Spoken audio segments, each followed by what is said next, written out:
This video is for the people struggling with perfectionism and who are frozen right now.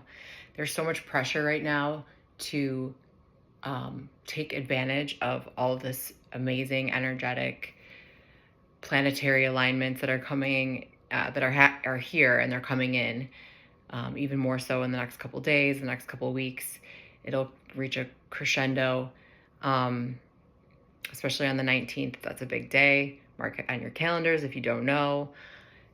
There's a massive planetary alignment happening. Barbo's basket, not going to really go into that because every single person's talking about that.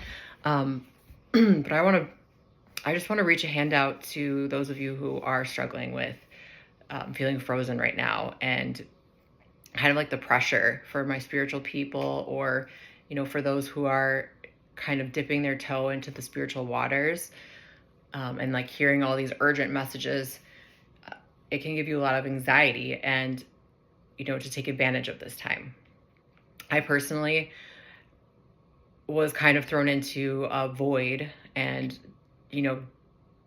came up with a lot of like physical health situations that almost forced me to really slow down. And that was intentional, because if I wasn't forced to slow down, then I would have missed a lot of the insights that were coming through. And I will say, like, I do a lot of spiritual practice, but it's not like I've been doing this whole time. When I've been having that downtime, I've been feeling so bad about myself, because I'm like, I have so much time right now, and I'm not taking advantage of it. I'm not doing enough. And that's a huge issue that a lot of us are facing, especially working moms or moms, is just feeling like the pressure to do everything, because it is on us to do a lot of things.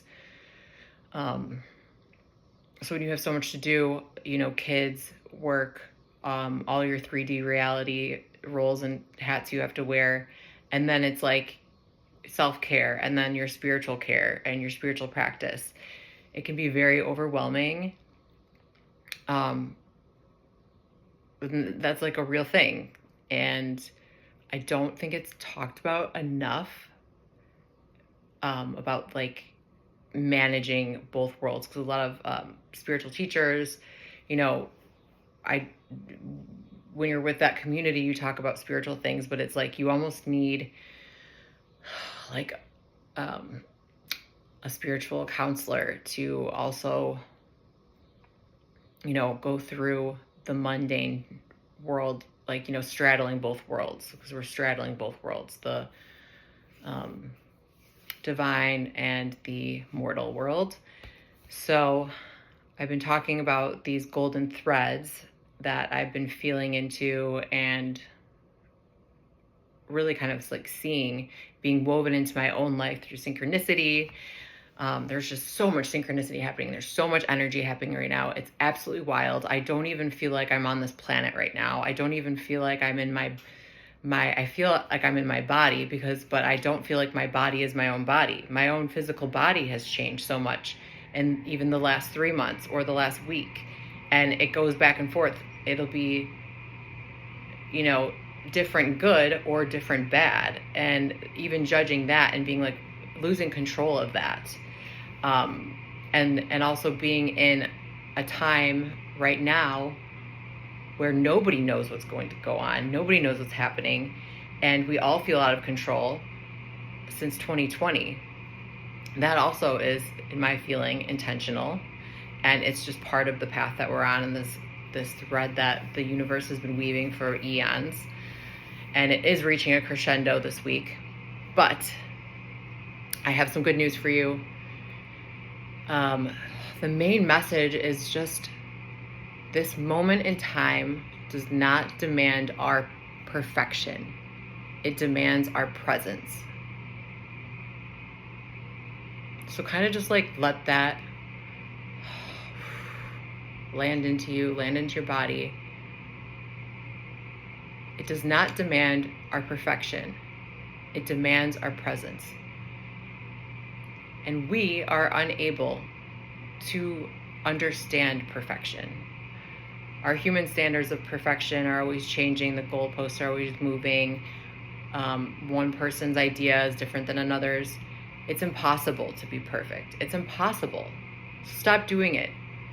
We don't have to. I have to keep saying that. But my hope, and something that I'm personally working on, is letting go of control, letting go of literally everything in my life has completely changed and kind of fallen away and has been leveled. I'm at ground zero right now.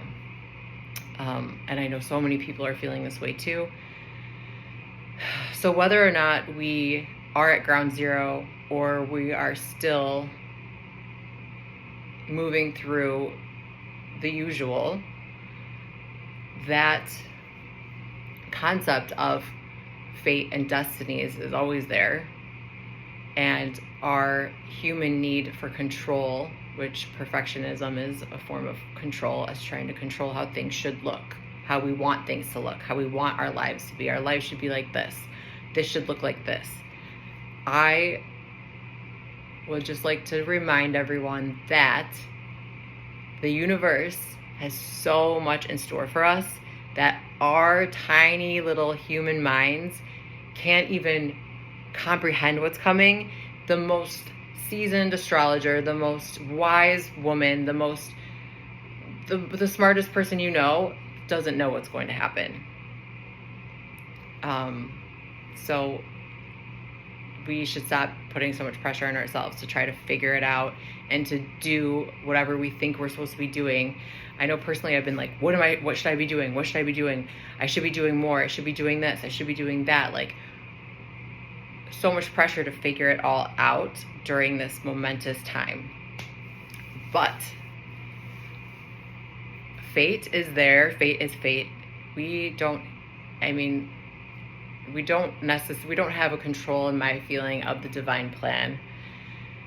There's the age-old debate whether, everything is predestined. Everything is literally set in stone to the T, that we are just kind of like moving along the wheel and we have no control of the wheel. There's others that feel that, we are in charge of our own fate. Being born of polarity and duality, I have learned to take the middle ground and that to hold both at the same time. So for me, both are true. I believe that, yes, there is a grand divine plan, of course, how I feel. But I believe we are partly divine. Therefore, we are co-creators in our own fate. And this manifests as, like I was talking about earlier, like following that golden thread. Following your curiosity is the most exciting and most helpful and most basic thing that you can do to start along and to walk your spiritual path. Just follow what sparks your curiosity. If you hear something and you're like, what is that? And you start wondering about it and you start thinking about it, not even consciously like thinking about it, but then you notice you're thinking about this thing, whatever it is, don't judge it, just follow it, because it is a breadcrumb left by the universe to start your journey or to keep on your journey. And along this journey, you are going to there will be a lot along the journey. And the second gift I can leave you with is courage. Is courage. Courage to not know. Courage to admit that you don't know. Courage to be scared and like sit with the fear and still walk forward, still take that step forward.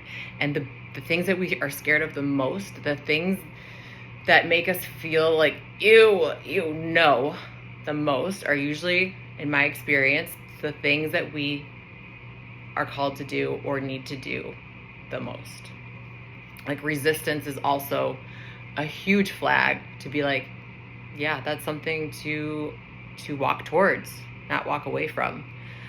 Um, like for me, I hate speaking in front of people. I have been I'm a huge introvert. I would be happy to stay in my house and read books and have my friends and my kids and just like do the little things. And yes. So part of this time, I face the fear, and I'm on TikTok now, and I hope you follow me, and I hope you comment and, you know, leave your own little breadcrumbs or share your stories or something, because I am just here to share and just be present in imperfection and like hold space for everyone who is going through these like very common things. And we feel so alone when we're in this journey. We can feel so alone. We can feel so scared. We can feel so unworthy. We can feel so lost and confused. It's so confusing because it demands authenticity. It demands your courage. It demands going to places that you haven't gone before in this lifetime, because this is a new lifetime. This is a new lesson. These are new tests. These are new evolutions upwards. And your soul is faced with what you came here to do, what you came here to get past, to clear, to gift to others. And, we think it's like going to look like this super obvious thing, but it's not. It's the little things. And all these little things we will miss if we are not present in non-judgment. I cannot stress enough how important the non-judgment is, because the judgment can cripple you. The perfectionism can cripple you. I'm speaking from experience. It is a very real and difficult thing to move past. Overfunctioning as a woman is very difficult. To reach a point where you have to engage in sacred rest and say no, and stop playing, the good girl and being someone to everyone, and really just show up for your soul. And like, obviously I'm still showing up for my kids 100%, but I've also learned to incorporate all of my spiritual stuff, not all, but start weaving it into my life with my children. And it's funny because last night, I did some like spiritual work, and then I have read before bed, and I started reading this book, The Astrology of Fate. And I know these videos are way too long. I know this is not how you get tons of followers or whatever, but this is it. Like, I'm not judging. This is how I am called to share with you. And it's not probably for everybody. That's fine. But I think that if I would have had like someone say a couple of things to me, it could have saved me like 10 years of some things. You never know what you showing up for someone else, or you sharing some vulnerable, like some part of you that's like, oh, but when you're vulnerable, it opens a doorway for someone else, and you just never know who that person is. You don't know what it's going to look like for them. So anyway, The Astrology of Fate by Liz Green. She's an amazing astrologer. She's not very much, her work doesn't include a lot of intuitive, really any intuitive. It's basically all, archetypal myth and, more of like concrete, like known in astrology, but throughout the myth. But she's just she's a powerhouse. So I was thinking about fate and was reading this book, and she's talking about fate, and they describe fate, which I didn't, a lot of times these things just pop in, and like, you don't really think about that it's already in the atmosphere. It's in the collective. These things I'm not inventing them. What I say to you on this channel is me channeling information that I receive, and I'm interpreting it in the way that I interpret it. So it's up to you to interpret it how it feels true for you. Anyway, moving along. There's so many good like golden pearls or golden nuggets in here. Like nothing. So there's just a little sentence here. Nothing in excess, not even self-perfection, was carved before the door to Apollo's temple at Delphi, along with know thyself. These were the chief requirements the gods asked of men. But it is just this issue that Pluto forces us to confront. It is ironic and paradoxical that the genuine acceptance of the unchangeable is often one of the keys for true and deep change within the psyche. And then, I mean, it's just incredible kind of how synchronicity happens. Oh my gosh. I mean, I'm not even going to keep going because there's this whole entire book. You could underline and highlight the whole thing. But the gods just ask us to know thyself and, you know, to humble ourselves before a greater power also. And to give up that, and by doing so, you give up control. You give up that striving for perfection, because humans don't know what the perfection is.